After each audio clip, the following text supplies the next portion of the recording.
Hello friends, आज का हमारा डिस्कशन है हाथ में होने वाली एक ऐसी प्रॉब्लम जिसकी वजह से हाथ पूरी तरीके से खुल नहीं पाता है। बैंड्स बन जाते हैं, कॉन्ट्रैक्चर बन जाते हैं।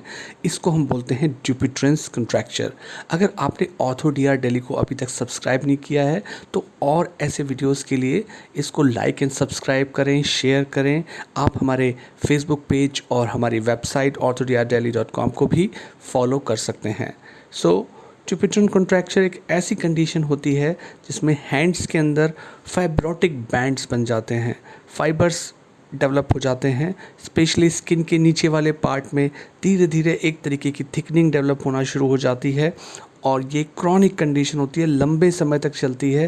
पहले डिफ़ॉर्मिटी थोड़ी कम होती है, धीरे धीरे डिफ़ॉर्मिटी बढ़ती चली जाती है। इसकी वजह से जो टिश्यूज़ होते हैं उनमें कॉन्ट्रैक्चर्स बन जाते हैं, वो टाइट हो जाते हैं और फिंगर धीरे धीरे मुड़ने लगती है। तो अलग अलग स्टेजेस पे ये डिज़ीज़ होती है।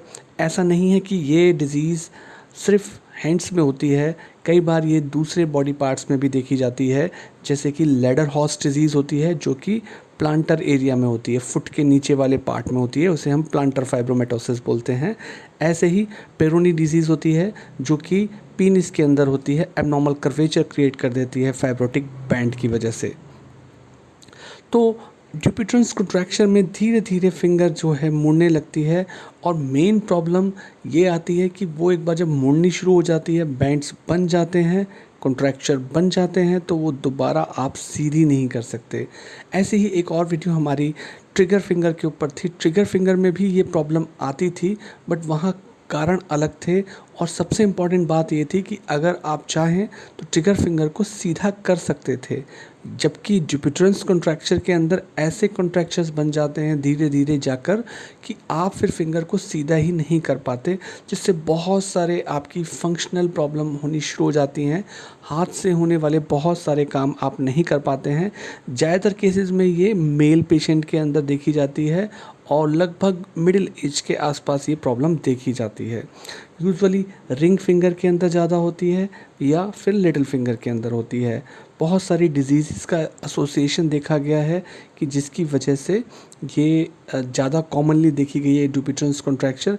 जैसे एक तो हेरिडिटरी हो गई कि फैमिलीज़ के अंदर ये प्रॉब्लम चलती है। दूसरा, अगर पेशेंट को डायबिटीज़ है, थायराइड की प्रॉब्लम है, अल्कोहलिज्म है, लिवर की बीमारी है जिसमें सिरोसिस है, एपिलेप्सी की प्रॉब्लम है, तो वहाँ पर ये कंडीशन कॉमनली देखी जाती है।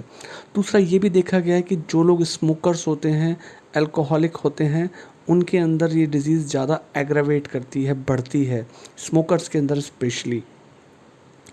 सिम्टम्स की बात करें तो एक बार डिज़ीज़ हो गई तो आप सीधा कर नहीं पाएंगे और पाम के अंदर नोड्यूल और कॉर्ड जैसी स्ट्रक्चर्स डेवलप हो जाती हैं। डिफ़ॉर्मिटी धीरे धीरे चलती है और बहुत ही रेयरली होता है कि ये पहले तो ये मेटाकार्पोफेरेंजियल जॉइंट को अफेक्ट करती है, फिर पीआईपी जॉइंट और बाद में डीआईपी जॉइंट को भी कर सकती है। कई सारे केसेस में देखा गया है कि ये दोनों हाथों में होती है, लगभग 50% केसेस ऐसे देखे गए हैं। इसमें जब आपके पास पेशेंट आता है तो आप देखेंगे कि स्किन जो है थिक हो गई है, पाम की बहुत थिक हो गई है नॉर्मल के मुकाबले, और वहाँ पे कुछ बैंड्स से दिखेंगे जो आप फील कर सकते हैं कि टाइट कॉर्ड के जैसी स्ट्रक्चर दिखेगी। आप उसके हाथ को टेबल पे रखना चाहेंगे कि वो बिल्कुल फ्लैट टेबल पे जाएं तो वो टेबल पे हो नहीं पाएंगे, उसे हम टेबल टॉप टेस्ट कहते हैं। और आप देखेंगे कि जगह जगह वहाँ पर पिट्स बने हुए हैं पाम के ऊपर। तो ये जो कंडीशन है इसके अंदर शुरुआती स्टेज के अंदर आप स्ट्रेचिंग एडवाइस कर सकते हैं। अभी अर्ली डिजीज़ है, स्प्लिंट लगा सकते हैं ताकि मूवमेंट जो है स्टेबल रहें और डिज़ीज़ स्प्रेड ना करे। हीट और आइस का भी रोल बोला गया है कि थोड़ा स्वेलिंग कम करने में हेल्प करती है। कई बार इन्फ्लेमेशन रोकने के लिए स्टेरॉइड के लोकल इंजेक्शन लगाए जाते हैं, एंजाइम के इंजेक्शन लगाए जाते हैं, और अगर ये सब चीज़ें भी काम नहीं कर रही हैं तो सर्जरी इसका लास्ट रिजॉर्ट होता है। ऑल्दो इसमें रिकरेंस बहुत ज़्यादा होता है, सर्जरी के बाद दोबारा होने के चांसेस होते हैं। सर्जरी में हम कॉर्ड को कट करते हैं और जो भी फाइब्रोटिक टिश्यू होता है उसको एक्सरसाइज कर देते हैं। तो अगर मेटाकार्पोफेरेंजियल जॉइंट पे जो फ्लेक्शन कॉन्ट्रैक्चर्स हैं वो लगभग 30 डिग्री से ज़्यादा बढ़ गए हैं और उसके बाद कॉन्ट्रैक्चर मेटाकार्पोफेरेंजियल जॉइंट के बाद प्रॉक्सिमल इंटरफेरेंशियल जॉइंट यानी कि PIP जॉइंट पे भी जाने लगे हैं, तो हम सर्जरी के लिए उसको मानते हैं कि ये स्टेज आ गई है। ज़्यादातर केसेस में रिकरेंस होता है, डिज़ीज़ भी बहुत एग्रेसिव होती है सर्जरी के बाद, और अगर सर्जरी करनी है तो आपको देखना होगा कि क्यों करनी चाहिए जब इतनी रिकरेंस है। तो यंग पेशेंट है तो ऑप्शन नहीं है कि उसको जो डिफ़ॉर्मिटी है और डिसेबिलिटी से बचाने के लिए यंग पेशेंट में की जाती है।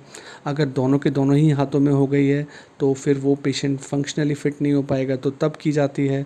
अगर वो फैमिलीज़ में है तब भी की जाती है, या फिर वो फिंगर के रेडियल साइड के पार्ट को इन्वॉल्व कर रही है तब भी ये सर्जरी की जाती है। तो ड्यूपिट्रन कॉन्ट्रैक्चर एक काफ़ी सीरियस कंडीशन है जो डिसेबिलिटी क्रिएट कर देती है। तो आप लाइक और सब्सक्राइब करें ऑर्थो DR दिल्ली को for more such videos and hit the bell icon. Thank you.